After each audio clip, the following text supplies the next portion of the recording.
ഇപ്പോൾ എൻ്റെ കുട്ടികളുടെ ഓണം എക്സാം ഒക്കെ കഴിഞ്ഞു, നിങ്ങൾ സ്കൂളിലൊക്കെ പോയി പേപ്പർ കിട്ടും എന്നുള്ള ടെൻഷൻസ് ഒക്കെ ഏകദേശം ഒന്ന് ബാലൻസ് ആയിട്ടുണ്ടാവും. ടെൻഷൻ ഇല്ലയെന്ന് വെച്ച് പറയുന്നില്ല. ചില പേപ്പേഴ്സ് കിട്ടിയിട്ടുണ്ടാവും, ചില മക്കൾക്ക് നല്ല മാർക്സ് ഉണ്ടായിട്ടുണ്ടാവും, ചിലപ്പോൾ നമ്മൾ വിചാരിച്ചതിനേക്കാൾ മോശം മാർക്സ് ആയി പോയിട്ടുണ്ടാവും. പക്ഷേ നമ്മളിപ്പോൾ അതെല്ലാം ആക്സെപ്റ്റ് ചെയ്തൊരു റിയാലിറ്റിയിലേക്ക് എത്തി നിൽക്കുകയാണ് അല്ലേ. എന്താണ് ആ റിയാലിറ്റി? പഠിച്ചിട്ടില്ലെങ്കിൽ നമുക്ക് ഒന്നും ചെയ്യാൻ പറ്റില്ല അല്ലേ. കോൺസെപ്റ്റ് മനസ്സിലാക്കി പഠിച്ചിട്ടില്ലെങ്കിൽ നമുക്ക് ആൻസേഴ്സ് എഴുതാൻ വേണ്ടി പറ്റില്ല. അതുമാത്രമല്ല, എക്സാമിൻ്റെ തലേന്ന് വരെ നമ്മൾ എന്ത് ചെയ്യാണ്, ഇങ്ങനെ പഠിക്കാതെ ഇരുന്ന് കഴിഞ്ഞിട്ട് എക്സാമിൻ്റെ ദിവസം നമ്മൾ ഇരുന്ന് കഷ്ടപ്പെട്ട് പഠിച്ചു, 3 മണി വരെ പഠിച്ചു, 4 മണി വരെ പഠിച്ചു, എല്ലാം റിവൈസ് ചെയ്തു, കുറേ ചോദ്യങ്ങൾ ചെയ്തു, ഒരു കാര്യം ഉണ്ടാവില്ല. നമുക്ക് എക്സാം ഹാളിൽ എത്തിക്കഴിഞ്ഞാൽ നമുക്ക് മൊത്തം ഒരു ടെൻഷനായിരിക്കും. അത് മാത്രമല്ല, ആകെ കൂടെ നമുക്ക് എന്ത് എഴുതണമെന്ന് നമുക്ക് ഫുള്ളി ബ്ലാങ്ക് ആവുന്ന ഒരു സിറ്റുവേഷൻ ആയിരിക്കും. ഇതെൻ്റെ കുട്ടികൾ എല്ലാവരും എക്സാം ടൈമിൽ ഫേസ് ചെയ്തെന്ന് മിസ്സിനറിയാം. അതെന്നെ കാര്യം മിസ് വീണ്ടും റിപ്പീറ്റ് ചെയ്യുന്നില്ല. പക്ഷേ ഒരു കാര്യം മിസ് ഉറപ്പിച്ച് പറയാം അല്ലെ, നമ്മുടെ ഈ എക്സാമിന് മുൻപ്, ഓണം എക്സാമിന് മുൻപ് നമ്മുടെ ഗവൺമെൻറ് നമ്മളോട് പറഞ്ഞു പേപ്പർ ടഫാവും.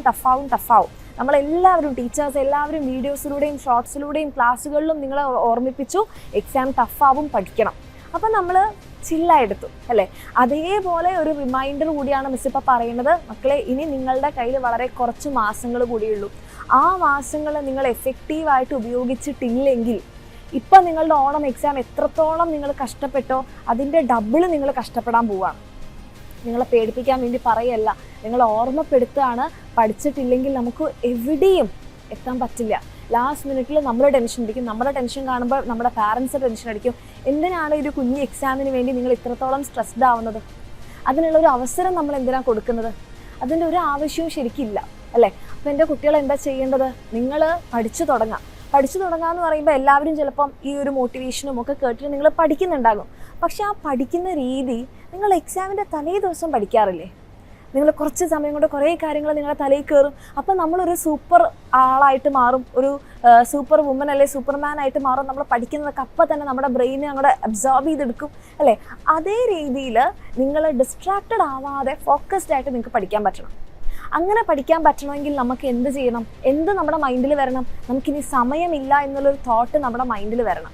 അതായത് എക്സാമിൻ്റെ തലേ ദിവസം നമുക്ക് എങ്ങനെ എത്ര സ്പീഡായിട്ട് പഠിക്കാൻ പറ്റുന്നത്? കാരണം നമുക്ക് സമയമില്ല, നാളെ നമ്മളുടെ എക്സാമാണ് അല്ലേ. ആ ഒരു തോട്ട് ഇപ്പോഴേ എൻ്റെ കുട്ടികളുടെ മനസ്സിൽ വരണം. ഇനി നമുക്ക് സമയമില്ല, ഇനി ഞങ്ങൾക്ക് കുറച്ച് ദിവസങ്ങൾ കൂടിയേ ബാക്കിയുള്ളൂ.